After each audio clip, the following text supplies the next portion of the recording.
hidden obsession of punching people in the kidneys. All right. Does that mean something to you? Is that based on something? Yeah. What does it mean? What do you think, Norm? Well, in prison, in prison, if just say it. You gotta go back to smoking, Norm. No, in prison, if you want to make love to another man, right, and he's resistant to it, you punch him really hard in the kidneys, apparently. Oh, my God. I'm sorry. I just had to do Jackie. it. All right, thanks for calling, you jackass. What's wrong with you? Is that in your act or something? No, that's a true story. Well, so why did you guys share this? It seems like you knew that. Now, how do you know that? I met the funniest guy in the world once. He was this guy that was going around the country trying to stop men from making love to other men in prison against their will. Right. That was his cause. And because people make jokes about it, but this guy had gone into jail when he was 16 and for something, and a man made sweet love to him against his will. And this happened night after night after night. As soon as he got out, and he was in for nothing, he went, I think, to assert his manhood because, he's been raped, right? He made sweet love to a lady against her will, was thrown back into jail. Oh, God. And so anyways, he'd been in jail for 20 years, and men had made sweet love to him for over and over and over again. And so anyways, his goal was, he had all these signs, but I asked him all these questions. He was the funniest guy. I mean, he wasn't funny intentionally, he wasn't Buddy Hackett, but I mean, is a real dude? Real story? A real dude, yeah. And his goal is to wipe this out because this is not a thing that should be happening. Right. But people allow it to happen because they go, they have it coming, they deserve it. But this guy's no, the bad guys are doing it to the guys that are in for drugs or I see, right, to the weak guys in the prison. I love the reference that he's not funny like Buddy Hackett. He's not trying to be funny, like Buddy Hackett. Yeah. Where did you meet him? He did a speech in New York, and I went. And a lot of people were laughing, especially the brothers and stuff. But I really felt for him. So this woman who called in, who knew that you knew that, was obviously in attendance at that lecture. Because that was like an inside joke. She knew that. Yeah, she knew you knew that, so she must have seen the same lecture. Yeah, maybe. I don't know. Wait, that kidney thing was part of that lecture? No, I think I learned that. I don't know where I learned. So if you hit a guy in the kidneys, it relaxes his can a little. Yeah. Oh boy, I didn't know that. Jerry said you've known that since you were a child. Yeah, I've known that forever, man. Your dad told you that? Yeah. Wow. At a young age, I learned that. Oh, that's pretty cool, dude. All right, John in Los Angeles, 97.1 Free FM.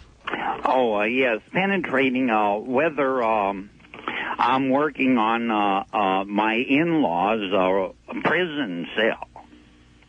All right. Nice to... It's Mr. Non Sequitur, Tim. That's who it is. Who? This is well, he's gone, but he calls Frosty, Heidi, and Frank. He called KABC. That's... and he does not. That's his act? That's his act, yeah. Mm-hmm. Really? That's it. Is that a voice? Yeah, I believe that's... and how do other people treat him on the air? Do they keep him on? Yes, you'd be amazed. I think that some shows keep him on for quite some time. Really? Yeah, I know that sometimes you'd be on KBC for a while, and I think Frosty, Heidi, and Frank keep him on, too. Really? So do you mean non sequitur, or do you mean a flow of nonsense? Right, that's right. A flow of disconnected thoughts. Like Robin Williams. Right. All right. Well, but at least Robin Williams, there's humor in the non sequitur. I mean, in the style. Right. Okay. But obviously, he's looking for a show, an evening show around this time. How about Matt? You're on 97.1 Free FM. Hey, Norm. Good to hear you again on the radio. Hey, what's up, man?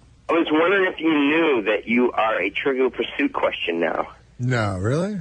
Yeah, in the pop culture edition, the question is, what former Saturday Night Live Weekend Update host was fired by NBC president who didn't think he was funny or something like that. That's pretty cool. But I never really got the story behind that. I was wondering if you'd go into that. You should frame the question and then the answer on another card. You should have that hanging in your apartment or something. Yeah, that would be fun. I should get that Trivial Pursuit. Is it what is it called? Pop Culture Edition? Culture Edition, and it comes with like a DVD, and they ask you like the final question, you have to go to the DVD, and then people fight over it. They kind of change the rules in the game. Oh, right. But who fired you over at NBC? Who was it? Don Ohlmeyer. He was the president. Oh yeah, you told me that story. He personally fired you? Yeah. Isn't that wild? But did a network president worry about like what shows are going to make it and? Yeah, this was kind of an odd thing because he was like the president, and this was a little tiny segment on a. Just one of many shows that he How did you piss him off? Not a big show at all, a little show. I mean, how did you become the center of his anger and attention? I don't know. Here's my problem. When I was at Saturday Night Live, because I wasn't like, I didn't know. I was stupid when I was there. Because there were guys like walking around all the time. How long were you on Saturday Night Live? I think like 3 or 4 years. Okay, Norm Macdonald is with us. Also was Sam Simon. You were on for 4 years? Yeah, so there'd be guys that would like come and like say, hey, what about this? And I, honest to God, I didn't know. It turned out they were executives. But I wasn't. It's not like when you're in L.A. You would tell them off. I wouldn't tell them off. I just thought they were like pages. Idea. I'd go like, okay, yeah, I'd like, that's a good idea. And then I wouldn't do it. But you'd blow them off. I wouldn't be insulting to them because I really did think they were pages. Oh, God. I thought they were, or whatever. They worked there in some capacity. Production assistant. But you didn't embrace their ideas. No, I humored them and I went, no, that's a good idea. I'll do that because I thought they were. Because that happens a lot in comedy. Like a receptionist will go, hey, what about this? And you go, yeah, that's a good idea. Thanks. I'll try that out. But then you don't. So I didn't know that guys very well. Because in New York, it's not like in L.A., because in L.A., everybody knows. You know who the executives are out here. Yeah, well, I don't, but you're supposed to. Right. All right.